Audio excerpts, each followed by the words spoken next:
Listen, do you think it would be possible if we could just do something, just do something else?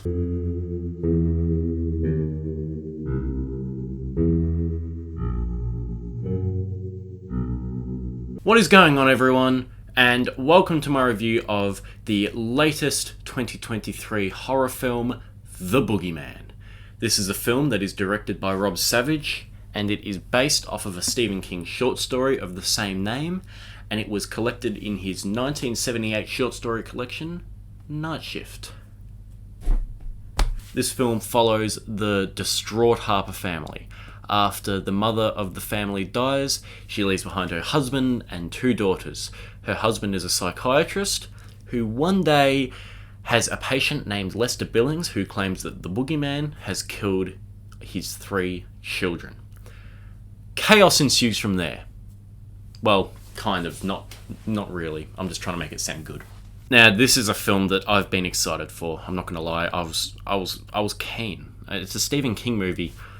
I was just excited to see what it would bring to the table. If anything, I thought it would be a solid 3-star creepy haunted house movie, because the story is creepy. It is legitimately creepy, and I was just hoping for a good afternoon at the movies.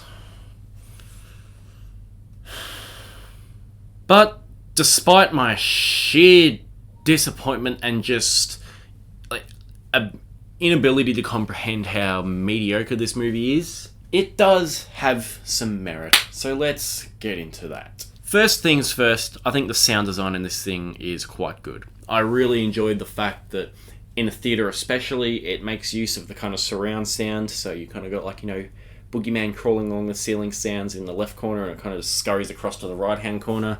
You're in a cinema, it's dark, you look up the walls, you can't see things, you're like, oh, maybe there is a fucking Boogeyman there. I thought that was clever. I thought that was probably the most kind of outstanding aspect of this movie. I really liked some of the scares with the creature. I thought there was one scene in particular that kind of riffs on Poltergeist, where the camera kind of like tilts under the bed. I thought that scene was really well done. Obviously, it's kind of well done because it basically already happened. Toby Hooper already did it. Nevertheless, it was done well, whether it's a homage or whether it's a rip-off. It's a effective scene. I also thought that the creature of the Boogeyman himself was utilised really well. You never see too much of him, but you see just enough to the point that you feel satisfied with what you saw. He's a really creepy motherfucker, actually. I really do like the Boogeyman creature himself. I also think the performances all across the board were fine. There was no one that hindered the movie. The characters weren't anything great at all. In fact, even calling them, competent is a bit of a stretch, but I thought with what they were given, the actors did the best that they could. And finally, I appreciated some of the lighting choices that they went for in this movie. There's one scene in particular with flashing red, and I'll just say that that's a pretty effective scene, and just the lights in general for this thing, they were okay. It was done well enough. And now moving on to the negatives, my biggest one is just the fact that this movie does nothing. It does absolutely jack shit for me. I feel like I've seen this movie a million times before. The whole idea of grief being personified by a monster, or just grief being the real monster the whole time, like, it's stuff that we've seen time and time and time and time again. And I'm done. This was my breaking point. I can't pretend to even be like, somewhat just interested in this subject matter anymore. And that's not to say that grief can't be used effectively. I think movies such as Don't Look Now and Hereditary and The Babadook, they all use grief very effectively as a conduit for the horror. And I really like that. But then there's movies like Relic, A Quiet Place, both 1 and 2, the original Boogeyman movie from 2005, and I've seen it so many times, and I just feel like I'm just gonna implode if I watch another one of these fuckers. Like, seriously. Like, I'm lost for words. Like, I was watching this thing almost feeling like I was being fucking physically abused. I was like, are you serious? You got millions of dollars to do this? I mean, obviously, like, the target audience would be like teenagers or maybe even 10-year-olds who would be going to a sleepover and they'd chuck this one on. They'd find it on Netflix down the very fucking end of the horror movies catalogue, and they'd chuck this on and watch it.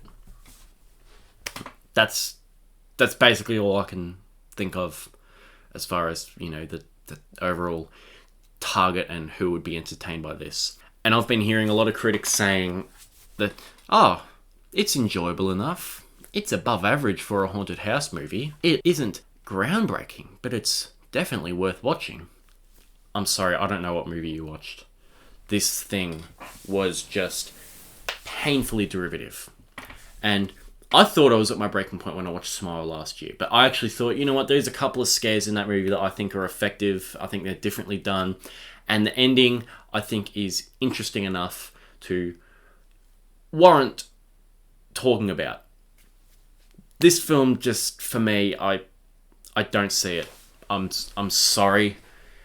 It is everything we have seen before. If I had have shut this movie off halfway through, I could have said, yep, this is what's going to happen. And I would have been spot on. I'm not taking the piss. This is how derivative this movie is. And while it's kind of an inoffensive movie, it's just painfully mediocre.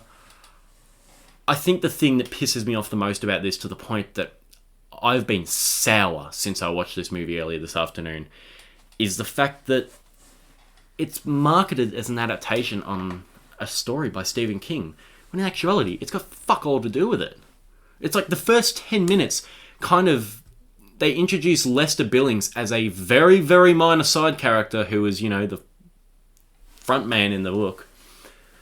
And then just forget about him in favour of this really, really shitty haunted house movie with only a handful of good scares that tries to weave in some message about the Boogeyman being a personification of grief and overcoming it and moving on with your life. And I'm just like, stop and think about what you could be doing with source material this good. Just stop and think about how effective it could be if you made the source material into its own thing, rather than just turning the source material and making it into something that we have seen before. It made me want to just jump into the fucking screen and but it made me want to bang my head against the wall, because I'm like, why are we doing this? Why are we doing this when we know how creepy and good the short story is? Why are we turning it into a fucking sub-mediocre 90-minute jump scare fest? Like, why? Why are we doing this? Can we do something else, please? Please, I'm begging you to do something else. And also, this is another thing that might not bother some people, it bothered me. Despite the Boogeyman, the monster, being a personification of grief and your demons, like, whatever, they very firmly establish that this thing doesn't survive in the light. It doesn't attack people when there's light. So I know that the electricity bills might go through the roof this month, but for the sake of your family, keep the lights on. What would you rather do? Would you rather spend money on keeping the lights on, or would you rather save some of that money and get killed by a monster that you very well know functions perfectly in the dark and doesn't work in the light? What do you prioritize, man? Listen to me. Do you Fuck me, I'm so grumpy. Overall, this is a film that I find offensive in the way that they took the short story and just basically said, yeah, no, that actually creepy story, no, that's not good enough. Let's just turn it into something that no one has ever seen before. not. And the thing that annoys me is just, I feel like Stephen King's name was slapped onto the poster, and the only reason they acquired the rights for this thing was to make it seem like it wasn't just going to be another subpar haunted house haunting movie. Like, I find it annoying that I was lured because I thought that it was going to be a Stephen King adaptation when it's really not. It's just a really shitty movie. And I find that to be the most annoying part of the film. I was watching this movie just like, please tie back into the story. Like, you know, that opening scene, like the first 10 minutes did. The rest of it, no.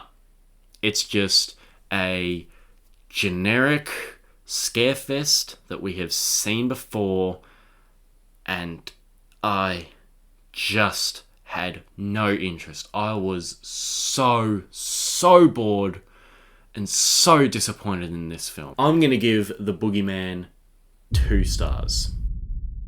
Guys, thanks for watching my review of The Boogeyman. I do think that if you're, like, you know, a horror fan, I do recommend just checking this one out because I've seen a lot of people enjoy it.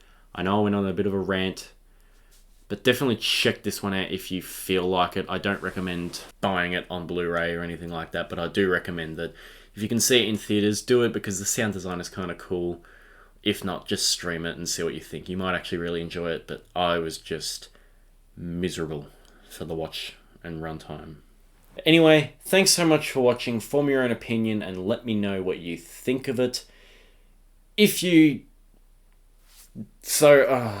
listen, I don't even know what I'm going to do for the outro of this. Bye. I'll see you later. Listen, I'm sapped of energy right now.